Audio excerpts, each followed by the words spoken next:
Salut tout le monde, comment allez-vous? Moi ça va plutôt bien aujourd'hui. On se retrouve pour l'actu rap. C'est parti.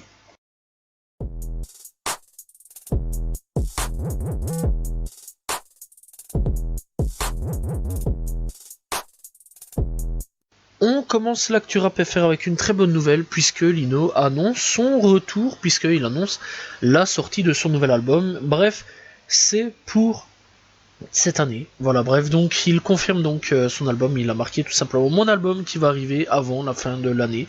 Point, c'est tout ce qu'on a pour le moment. Bref, on a déjà hâte de l'écouter. Bref, on rappelle quand même que Lino n'a plus sorti de projet depuis 2015. Le dernier était Requiem. En tout cas, personnellement, j'ai vraiment très hâte d'écouter un nouveau projet de Lino.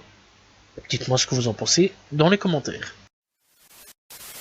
L'artiste rentre en clash avec Nabil Flix. Alors, qu'est-ce qui s'est passé tout simplement? Bref, donc Nabil Flix, c'est qui?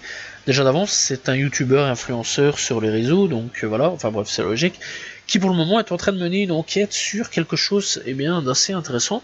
Le pourquoi du comment, il y a eu un clash entre l'artiste et Marwaloud. Donc on le rappelle que dernièrement, il y a tout simplement, enfin il y a quelques années plutôt, il y a eu un clash entre l'artiste Marwaloud, pas vraiment un clash mais plutôt une séparation, dont l'artiste aussi s'était fait tabasser. Bref, donc il y a eu toute une enquête de la part de Nabil Flix, une enquête qui, au début ça allait un petit peu bien, puis après on est parti sur des histoires de sorcellerie, etc.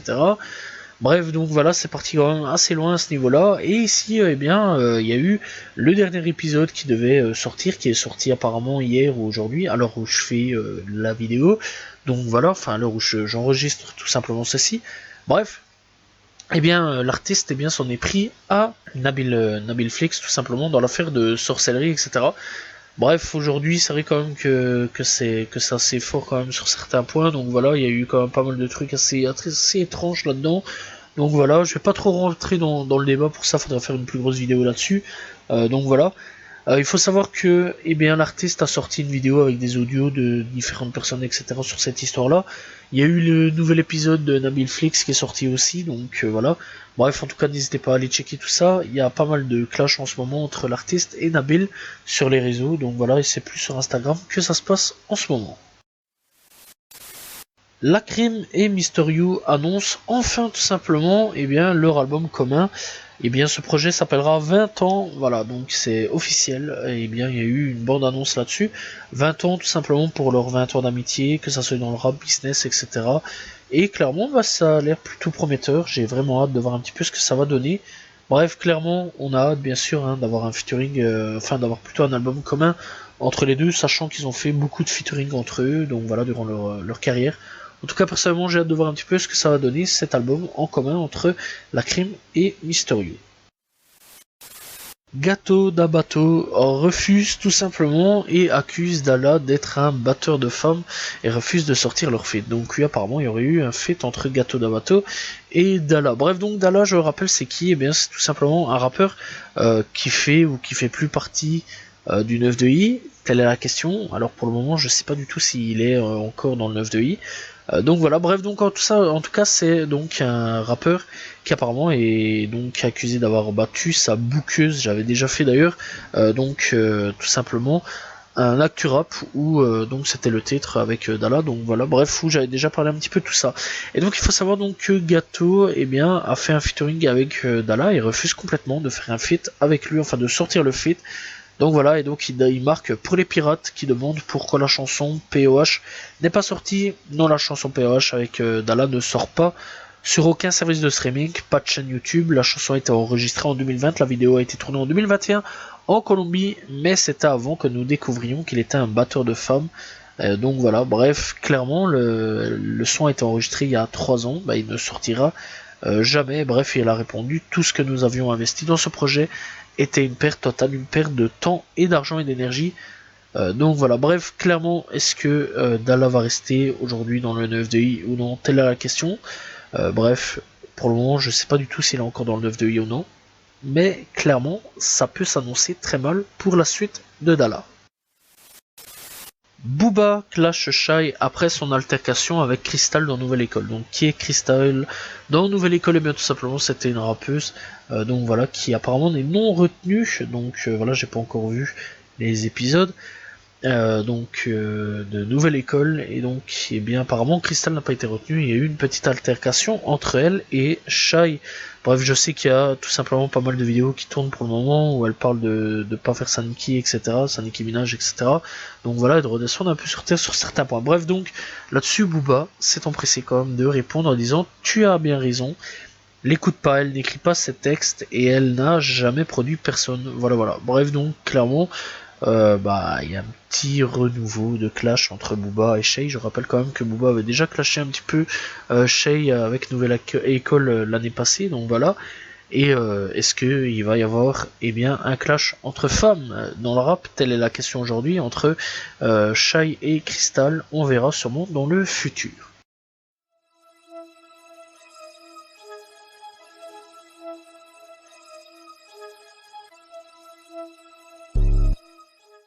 On commence l'actu rap US avec une très mauvaise nouvelle puisque Chief J, qui est déjà en prison, et Sleepy Hollow, qui venait de sortir il n'y a pas si longtemps d'ici, a été arrêté pour 12 fusillades et tentatives de meurtre. Bref, une loi RICO. En fait, on va aller très très simple, puisque après, Young Thug et Guna, l'année passée, cette année-ci, c'est au tour de Chief J et Sleepy Hollow d'être impliqués dans une immense affaire de loi RICO, de gang, etc. Les deux rappeurs font partie des 32 membres présumés de gang inculpés de Brooklyn. Bref, ils sont tous visés par 140 chefs d'accusation, dont complot en vue de commettre des meurtres. Chief J et Sleepy sont plus particulièrement accusés d'avoir commis des fusillades, possédé des armes à feu et éliminé des membres de gangs rivaux. Tout ça depuis mars 2019, des accusations très lourdes précisées dans un rapport bien chargé contre eux. Bref, Chief J est devenu un membre éminent de gang et un élément central de notre enquête. Chief J a utilisé une arme partie de l'argent qu'il gagnait avec la musique pour financer d'autres activités de gang, au lieu d'utiliser sa renommée et sa fortune pour son bien-être et celui de ses proches. Nous attestons qu'il a utilisé cette renommée et cette fortune pour nourrir la violence des gangs de Brooklyn. Bref, il faut savoir aussi qu'il y a des armes tout simplement qui ont été trouvées dans les appartements, dans les maisons, etc., qui ont servi à des meurtres, donc voilà, de de différents membres du gang. Donc voilà, bref, très très mauvaise journée pour les deux rappeurs, on va pas se mentir, sachant plus que Chief J devait bientôt sortir de prison dans les mois qui suivaient, dans 4 à 5 mois maximum, donc voilà. Et ici à l'heure actuelle, il est une fois de plus derrière les barreaux, et en plus de ça, accusé d'une loi RICO, donc c'est sûr et certain qu'il sortira pas tout de suite, ni l'un ni l'autre d'ailleurs. On va parler de Ludacris, d'ailleurs première fois que je peux parler de Ludacris, donc ça fait plaisir. Bref, Ludacris a obtenu son étoile sur Hollywood Boulevard, et c'est un club très fermé, on va pas se mentir, donc voilà, et ça c'est intéressant, donc voilà, bref, donc Hollywood Boulevard, clairement pour Ludacris. En effet, Ludacris vient d'être honoré d'une étoile sur le célèbre Hollywood Walk of Fame situé sur Hollywood Boulevard, une avenue sur laquelle on retrouve énormément de stars de cinéma, mais très peu de rappeurs. Depuis le 18 mai, on peut désormais également y admirer celle de Luda.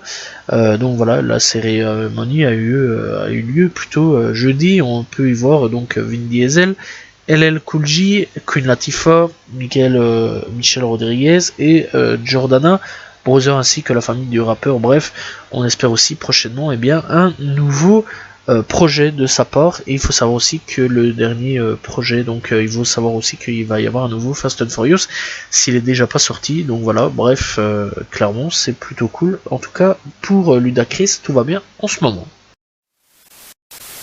Rick Ross veut devenir maire de sa ville, je déconne vraiment pas. Bref, il a fait une déclaration surprenante sur les réseaux en affirmant vouloir se présenter aux prochaines élections municipales de sa commune, Fayetteville, dans l'état de Géorgie. Alors pourquoi pas, donc voilà, ça peut être assez intéressant de voir comment il peut devenir maire. Donc il dit tout simplement: j'aime tellement Fayetteville, l'année prochaine je me porte candidat à la mairie. Oui, le boss Rick Ross, candidat à la mairie de Fayetteville. Je veux savoir combien de voix est-ce qu'il faut pour devenir maire de Fayetteville. J'ai besoin de savoir ça parce que je veux devenir. On va faire en sorte que ça arrive, on va s'éclater, on va donner aux gens des opportunités, on va leur donner des augmentations, et bien sûr, on va aussi se débarrasser de certaines personnes. Bref, là d'un coup c'est un peu chaud quand même. Mais du coup, qu'est-ce qu'il va pouvoir faire en tant que maire? Telle est la question. Bref, je me pose quand même pas mal de questions. Et surtout, est-ce qu'il a les compétences pour devenir maire? Ça aussi, c'est quand même une question qu'on peut se poser.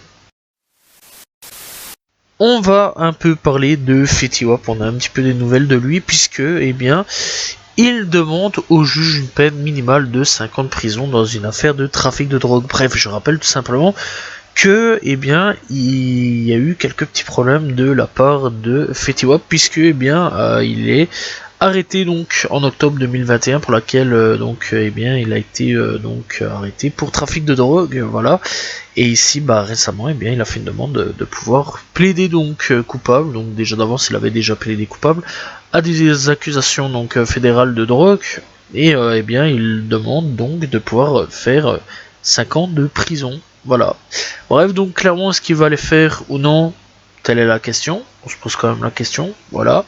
Et je rappelle quand même qu'il peut clairement prendre 40 ans de prison maximum, voilà, à l'heure actuelle. Et clairement, c'est quand même assez chaud. Bref, au cours de l'enquête, je rappelle quand même que le FBI a obtenu 1,5 million de dollars en espèces, 16 kilos de cocaïne, 2 kilogrammes d'héroïne, des pilules de fentanyl, des pistolets, des armes de poing et un fusil. Bref, donc clairement, on peut pas non plus dire que Fetty Wap peut s'en sortir aussi facilement que ça. Bref, alors est-ce qu'il va le faire les 5 ans ou alors est-ce qu'il va faire plus? Telle est la question aujourd'hui. L'ancien artiste de Gucci Mane, Lil Wop, révèle qu'il est en train de devenir une femme. Bref, donc c'est l'ex-artiste de Gucci Mane, donc Lil Wop, qui a pris la décision de manifester et donc de vivre de dire la vérité plutôt. S'adressant donc sur Instagram, jeudi 18 mai, le rappeur est donc révélé qu'il passait d'un homme à une femme, mais c'est une décision qu'il n'a pas pris à la légère, puisque on peut voir aussi des photos de lui donc en sous-vêtements de femme. Voilà, bref, donc il a écrit tout simplement in the transition to becoming a full transgender, bref donc voilà, et donc en révélant un look tout simplement qu'il était en petite tenue. Bref, donc clairement, est-ce que ça va être une bonne nouvelle pour lui au niveau de sa carrière ou non, telle la question. Donc voilà, bref, personnellement moi je m'en fous, il fait ce qu'il veut.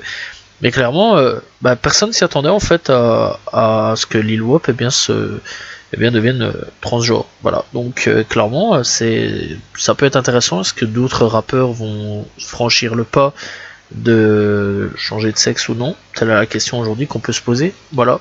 Donc ça c'est surtout en fait assez original, surtout au niveau de sa tête figure avec tous les tatouages, etc. Les trucs de gang sur lui, etc. Voilà, j'ai hâte un petit peu de voir qu'est-ce que ça va donner à la fin. Voilà, clairement. Mais clairement, ça va peut-être donner quelque chose d'assez original. Mais la question aussi, c'est est-ce que d'autres rappeurs vont suivre le pas et donc révéler qu'ils sont aussi transgenres ou non? Telle est la question aujourd'hui.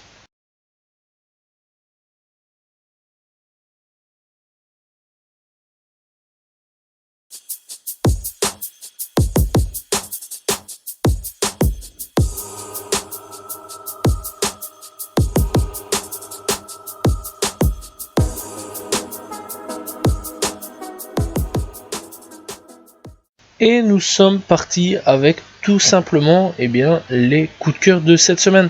Bref, on commence cette semaine-ci avec Kim Tripling qui a sorti Wildcade In. On a Suicide Boy de retour avec Hot Razor. Bref, je vous conseille vraiment d'aller checker pour le moment. Suicide Boy est fort, chaud et actif. On a Lil TK de retour aussi avec Name Me, fait du bien un petit peu de retour de Lil TK. S.Go et 26 AR qui a sorti Heard About Me. On a tout simplement 41, Tata, Kelwich qui ont sorti Cause We Died.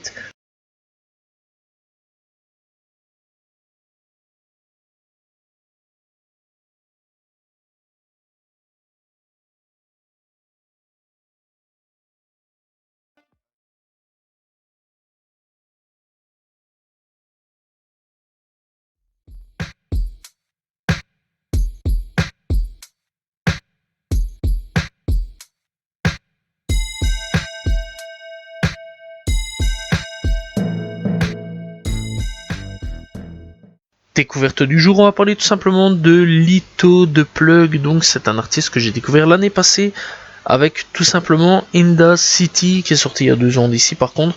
Bref, il y a déjà un petit peu de son à son actif. Il y a tout simplement Goonfin sorti cette année-ci. On a Wio sorti donc il y a 8 mois d'ici. Bref, on a quelques petits sons dans l'ensemble, mais sinon on n'a pas beaucoup. Hein. Il y en a pas beaucoup, donc voilà, ça il faut le savoir. Il y en a à peu près 4-5 maximum, donc voilà, ce qui est assez dommage. Il est pas très actif, mais dans l'ensemble, il y a pas non plus de projet, mais dans l'ensemble, franchement, les peu de sons qui sont sortis sont plutôt bien, donc voilà. Donc dans l'ensemble, je vous conseille quand même d'aller checker. Il y a quand même 5 sons disponibles sur Spotify. Bref, n'hésitez pas à aller découvrir donc Lito d'Aplug disponible sur toutes les plateformes de streaming, et il y a quelques clips sur YouTube aussi.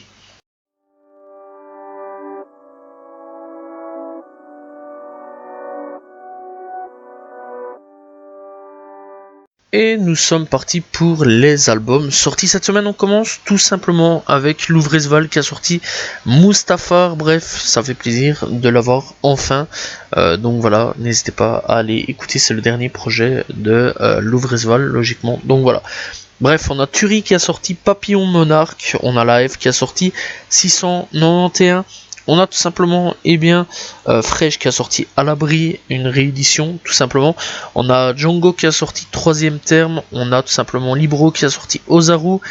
On a donc, 2.2 Lex qui a sorti Bac à sable. On a Denzel McIntosh qui a sorti Lock-in Playlist sur SoundCloud. Donc voilà. Bref, on a Léon qui a sorti Eclipse. On a Canyon qui a sorti Data, on a Vink qui a sorti L'ordre et le chaos. On a tout simplement l'usine qui a sorti le 26e lettre. On a tout simplement Starksky plutôt qui a sorti By the Only. On a Enya qui a sorti Homme Bleu. On a Myro qui a sorti Omar Chapier. On a tout simplement La Gale qui a sorti On vous rappellera. On a Olzico qui a sorti Tout baigne. On a La ligne bleue qui a sorti Blue Point.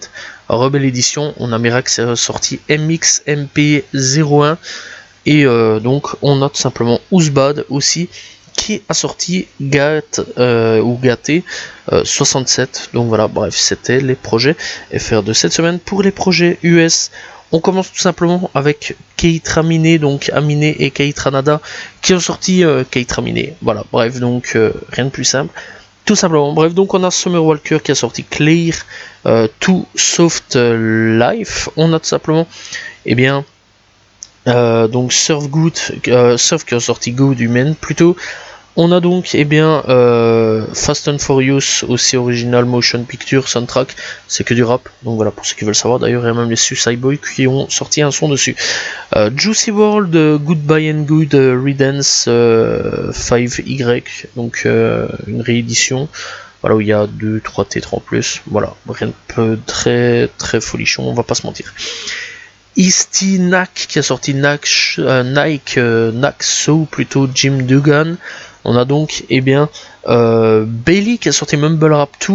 On a Khan de retour avec Ignorance is Bliss, très bon rappeur, n'hésitez pas à aller écouter. On a tout simplement Mocha Only qui a sorti Hind of Itself. On a donc Shark et Pierre Bourne qui ont sorti Shark Wave. On a Angie Stone qui a sorti Love. Langage, on a Steelbone Clays qui a sorti 2 playlists, on a Jay Nice et Duke Network qui ont sorti Rise and Shine. On a tout simplement aussi Belly, ça je l'ai déjà dit. On a aussi Rush qui ont sorti tout simplement The Good avec plutôt Tagout, Fame qui ont sorti Luxury Art, et Toonsi qui a sorti qui a sorti Favorite Song version 2.0 Extended. Voilà, c'était les projets de cette semaine, il y en a vraiment pas mal, n'hésitez pas à aller checker. Voilà, c'est la fin de l'actu rap, j'espère que vous l'avez apprécié, n'hésitez pas à vous abonner, liker, commenter, partager. On se retrouve demain pour une nouvelle vidéo, très prochainement pour un nouvel actu rap. Salut tout le monde, ciao ciao.